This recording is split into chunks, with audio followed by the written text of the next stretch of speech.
ಮಾಜಿ ಸಿಎಂ ಸಿದ್ದರಾಮಯ್ಯ ಕೋಲಾರದಿಂದ ಸ್ಪರ್ಧೆ ಮಾಡ್ತಾರಾ ಇಲ್ವಾ ಇನ್ನೂ ಕೂಡ ಒಂದು ಕ್ಲಾರಿಟಿ ಇಲ್ಲ.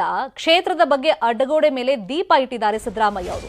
ಕೋಲಾರದಿಂದ ಸ್ಪರ್ಧೆ ಬಗ್ಗೆ ಇನ್ನೂ ಕೂಡ ಅಸ್ಪಷ್ಟತೆ ಇದೆ. ಕ್ಷೇತ್ರದ ಬಗ್ಗೆ ನಾಳೆ ತಿಳಿಸ್ತೀನಿ ಅಂತ ಹೇಳಿ ಸಿದ್ದರಾಮಯ್ಯ ಹೇಳಿದ್ದಾರೆ. ಕಾರಣ ಇವತ್ತು ಕೋಲಾರದಿಂದ ನೂರಾರು ಸಂಖ್ಯೆಯಲ್ಲಿ ಅವರ ಬೆಂಬಲಿಗರು ಅಭಿಮಾನಿಗಳು ಬಂದಿದ್ರು. ಅವ್ರ ಮನೆ ಮುಂದೆ ಘೋಷಣೆಗಳನ್ನ ಕೂಗಿದ್ರು. ನಾವು ಪ್ರತಿಭಟನೆಗೆ ಇಳಿಬೇಕಾಗುತ್ತೆ ಅಂತೆಲ್ಲ ಹೇಳಿದ್ರು. ಹಗ್ಗದಿಂದ ಬಡ್ಕೊಂಡ್ರು ಮೈ ಮೇಲೆಲ್ಲ.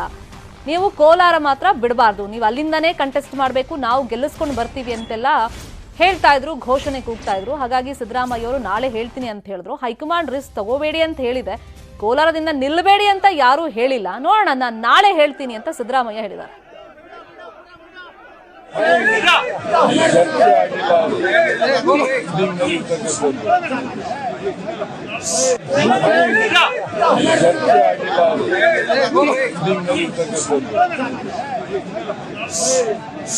ಹೈಕಮಾಂಡ್ ಅವರು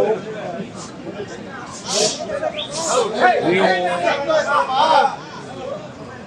1% ಕೂಡ ರಿಸ್ಕ್ ತಗೋಬಾರದು ಅಂತ ಹೇಳಿದ್ದಾರೆ ಅಷ್ಟೇನೆ.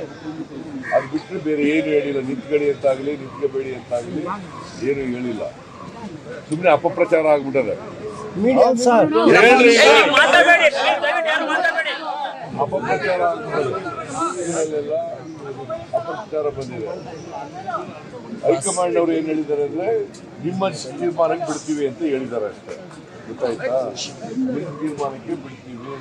ಕ್ಷೇತ್ರದಲ್ಲಿ ಅಲ್ಲೇ ಕಟ್ಟಾಕ್ಲಿಕ್ಕೆ ಪ್ರಯತ್ನ ಮಾಡ್ತಾ ಇದ್ದಾರೆ.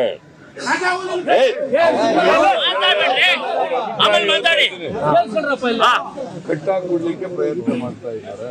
ನೀವು ಇಡೀ ರಾಜ್ಯದಲ್ಲೆಲ್ಲ ಓಡಾಡಬೇಕು.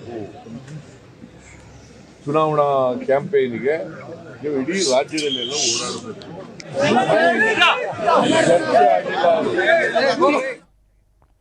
ಅಳದು ತೂಗಿ ಒಂದಿಷ್ಟು ಲೆಕ್ಕಾಚಾರ ಹಾಕೊಂಡೆ ಕೋಲಾರದಿಂದಲೇ ನಾನು ಸ್ಪರ್ಧೆ ಮಾಡ್ತೀನಿ ಅಂತ ಸಿದ್ದರಾಮಯ್ಯ ಘೋಷಣೆ ಮಾಡಿದ್ರು ಕೂಡ ಗೊಂದಲ ಮಾತ್ರ ಮುಂದುವರೆದಿದೆ. ಈಗ ಸಿದ್ದರಾಮಯ್ಯ ಕ್ಷೇತ್ರ ಕೊನೆಗೂ ಫಿಕ್ಸ್ ಆಯ್ತಾ? ನಾಳೆ ಘೋಷಣೆ ಮಾಡ್ತೀನಿ ಅಂತ ಸಿದ್ದರಾಮಯ್ಯ ಹೇಳಿದ್ದಾರೆ. ಅಂದ್ರೆ ತಮ್ಮ ನಿರ್ಧಾರವನ್ನ ತಿಳಿಸ್ತೀನಿ ಅಂತ ಹೇಳಿ. ಈಗ ನಾಳೆ ಈ ಬಗ್ಗೆ ಘೋಷಣೆ ಅಂತ ಒಂದ್ ಕಡೆ ಸಿದ್ದರಾಮಯ್ಯ ಅವರೇ ಹೇಳಿದ್ರೆ, ಇನ್ನೊಂದ್ ಕಡೆ ಸಿದ್ದರಾಮಯ್ಯ ಆಪ್ತ ಈ ಬಗ್ಗೆ ಸುಳಿವನ್ನ ಕೊಟ್ರ ಅನ್ನೋ ಚರ್ಚೆ. ಕೋಲಾರದಿಂದಲೇ ಸಿದ್ದರಾಮಯ್ಯ ಸ್ಪರ್ಧೆ, ಬೆಳಗಾವಿಯಲ್ಲಿ ರಾಹುಲ್ ಜೊತೆ ಈ ಬಗ್ಗೆ ಚರ್ಚೆಯನ್ನ ಮಾಡಿದ್ದಾರೆ ಅಂತ ಹೇಳಿ ಸಿದ್ದರಾಮಯ್ಯ ಆಪ್ತ ಸುದರ್ಶನ್ ಅವರು ಹೇಳಿಕೆಯನ್ನ ಕೊಟ್ಟಿದ್ದಾರೆ. ಪೂರ್ವದಲ್ಲಿ ಸೂರ್ಯ ಹುಟ್ಟೋದು ಎಷ್ಟು ಸತ್ಯನೋ ಅದೇ ರೀತಿಯಲ್ಲಿ ಕೋಲಾರದಲ್ಲಿ ಸಿದ್ದರಾಮಯ್ಯ ಈ ಬಾರಿ ಸ್ಪರ್ಧೆ ಮಾಡೋದು ಸತ್ಯ ಅಂತ ಹೇಳಿ ಸಿದ್ದರಾಮಯ್ಯ ಆಪ್ತ ಸುದರ್ಶನ್ ಹೇಳಿಕೆಯನ್ನ ಕೊಟ್ಟಿದ್ದಾರೆ.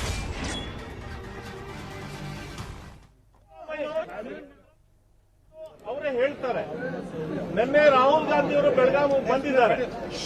ಈ ಸೂರ್ಯ ಪೂರ್ವದ ದಿಕ್ಕಿನಲ್ಲಿ ಉದಯಿಸೋದು ಎಷ್ಟು ಸತ್ಯನೋ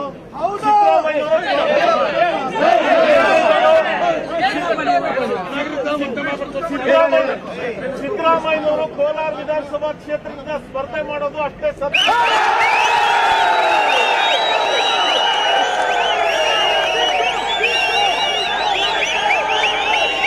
ಸಿದ್ದರಾಮಯ್ಯನವರು ಬಂದು ಅವರೇ ಹೇಳ್ತಾರೆ, ನಿನ್ನೆ ರಾಹುಲ್ ಗಾಂಧಿ ಅವರು ಬೆಳಗಾವಿ ಬಂದಿದ್ದಾರೆ. ಸಿದ್ದರಾಮಯ್ಯ ಅವ್ರಿಗೆ ಇನ್ನೂ ಒಂದು ಕ್ಷೇತ್ರ ಹುಡುಕೊಳ್ಳೋಕ್ ಆಗಿಲ್ಲ. ಸಿದ್ದರಾಮಯ್ಯ ಅವರ ಪರಿಸ್ಥಿತಿ ನೋಡ್ತಾ ಇದ್ರೆ ನನಗೆ ಅನುಕಂಪ ಆಗುತ್ತೆ ಅಂತ ಹೇಳಿ ಸಿದ್ದರಾಮಯ್ಯ ಅವರ ಕ್ಷೇತ್ರ ಗೊಂದಲದ ಬಗ್ಗೆ ಮೈಸೂರಲ್ಲಿ ಎಚ್ಡಿಕೆ ವ್ಯಂಗ್ಯವಾಡಿದ್ದಾರೆ. ಹೈಕಮಾಂಡ್ ಹೆಸರೇಳೆ ಹಿಂದೆ ಸಿದ್ದರಾಮಯ್ಯ ಇಟ್ಟಿಲ್ಲ, ಅವರನ್ನು ಹೈಕಮಾಂಡ್ ಹೇಳಿದ್ದಾರೆ ಅಂತ ರಿಪೋರ್ಟ್ ನೋಡಿದ್ದು ನಾನು. ಹೈಕಮಾಂಡ್ ಅಲ್ಲಿ ಬೇಡ, ಸೇಫ್ ಇಲ್ಲ ಅಂತ ಹೇಳಿ ಹೈಕಮಾಂಡ್ ಅಡ್ವೈಸ್ ಮಾಡಿದ್ದಾರೆ ಅಂತಕ್ಕಂಥ ಪತ್ರಿಕೆಯಲ್ಲಿ ನೋಡಿದೆ ನಾನು. ಇರ್ಬೋದು, ಹೈಕಮಾಂಡ್ ಹೆಸರೇಳೆ ಹಿಂದೆ ಸೇರಿದಿರ್ಬೋದು. ಪಾಪ ಒಂದು ನನಗೆ ನೋವಾಗಿದ್ದು ಸಿದ್ದರಾಮಯ್ಯವ್ರ ವಿಷಯದಲ್ಲಿ 5 ಅವಧಿಯ ಮುಖ್ಯಮಂತ್ರಿ,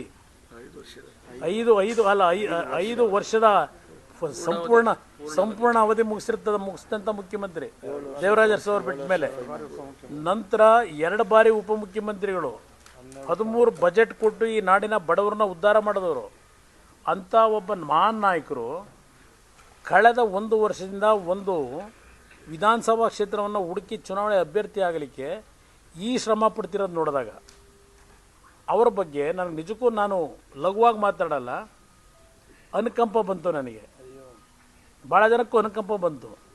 ಏನಪ್ಪ, ಇಂಥ ಒಬ್ಬ ವ್ಯಕ್ತಿ ಇನ್ನೂ ಸಹ ವಿಧಾನಸಭೆ ಚುನಾವಣೆಯಲ್ಲಿ ಎಲ್ಲಿ ನಿಲ್ಲಬೇಕು ಅನ್ನೋದನ್ನು, ಅವ್ರು ಎಲ್ಲಿ ಗೆಲ್ತೀನಿ ಅಂತಕ್ಕಂಥ ಒಂದು ಅವರಲ್ಲೇ ವಿಶ್ವಾಸದ ಕೊರತೆ ಇದು ನೋಡಿದಾಗ ಈ ಹಲವಾರು ಭಾಗ್ಯಗಳ ಕೊಟ್ಟಿದ್ದೇನೆ ಈ ರಾಜ್ಯದ ಜನತೆಗೆ ಅಂತ ಅಂಥ ನಾಯಕರಲ್ಲೇ ಈ ಪರಿಸ್ಥಿತಿ ಬಂದರೆ ಪಾಪ ಸಣ್ಣ ಪುಟ್ಟ ಅಭ್ಯರ್ಥಿಗಳಾಗೋ ಪರಿಸ್ಥಿತಿ ಏನಾಗುತ್ತೆ?